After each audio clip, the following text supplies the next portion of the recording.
Right now at noon, the North Carolina court system is once again extending some deadlines, postponing jury trials, and requiring some in-person court appearances be changed to follow social distancing. Chief Justice Sherry Beasley says court will look different for a while, just like restaurants and other businesses do. She has extended filing deadlines for criminal matters to July 31st. No court session can be scheduled if it would put crowds of people in the courtroom. Courts must also properly clean throughout the day and have hand sanitizer and maintain social distancing. And with all 50 states starting to reopen, experts are keeping a close eye on cases and the number of deaths in every state. Take a look here. Now, the number overall is generally falling, but there are still outbreaks popping up.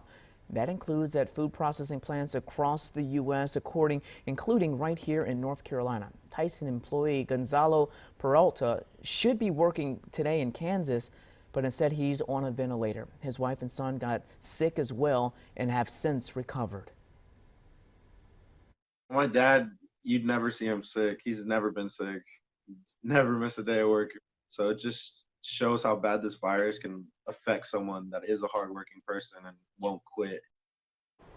At the Tyson plant in Wilkesboro, 570 workers have tested positive. More than 2,200 were tested. And our Dave Faraday joins us live once again from the plant. And Dave, you have covered the growing number of cases for weeks now and just spoke with employees again today. Tyson says the virus has now infected about 25% of its workforce, but the company is also telling us that of the 570 workers infected here, the majority of them are not showing any sign of illness. That is certainly some good news. Take a look at some of this video that was shot first thing this morning. Tyson says it, along with the local health department, have tested all of the 2,200 plus workers here. Those that have tested positive receive paid leave and may return only when they've met criteria established by the CDC and Tyson. The company did more than 2,000 of the tests here, saying it's working closely with public health in an effort to protect employees and manage the spread of the virus. Tyson also has shut down the two plants here for several days at a time over the last 2 weeks to do deep cleanings. You could probably see some of the workers there, but it's several folks who live in the Wilkesboro area who believe that the company believes it should do more. I understand that they're saying that they're trying to protect the employees and everything, but when the numbers get that high, I really do think that they should have shut down for a week or two. I think it's ridiculous if you want to know the truth about it.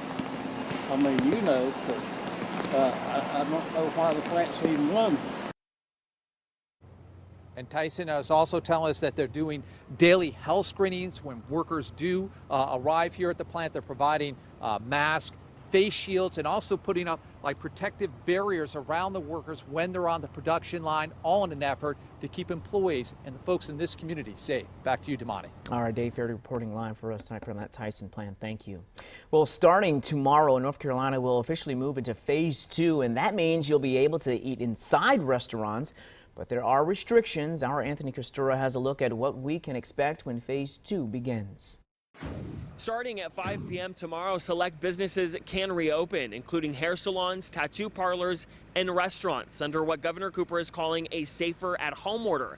That means you could start dining inside restaurants like this one behind me here in Elizabeth as soon as this weekend, but things will look a little different. Restaurants cannot have more than 50% capacity, which means you could have to wait for a table. And those tables need to be spaced out 6 feet apart for indoor and outdoor seating. Servers are also encouraged to wear face masks, but they're not required. The state's restaurant association sent a memo to restaurant owners highlighting those changes, but the owner of the group that manages restaurants, including Mama Ricotta's and Midwood Smokehouse, took it one step further. He hired a hospital-recommended health consultant to make sure his employees and customers are safe. We know we don't know everything, so we're going to go find who's very smart in an industry and tell us what to do. Not just following, the guidelines given, by the state. Also, they want to go beyond that. A lot of restaurant owners told us they feel like they've been sitting on the sidelines. Even the ones open for curbside pickup will tell you they're making pocket change compared to what they normally bring in. So they're hoping Friday will mark the end of what they're calling a restaurant depression. In addition to the state encouraging employees to wear face masks, customers are also encouraged to wear them as well. The state is recommending restaurants use disposable items like forks, menus, and plates. And you can't have more than 6 people in your party unless they're all part of the same family. Back to you. Thanks a lot, Anthony. Well, South Carolina Governor Henry McMaster is continuing to ease restrictions. Outdoor youth and adult sports like softball, kickball, and flag football can start again May 30th for practice.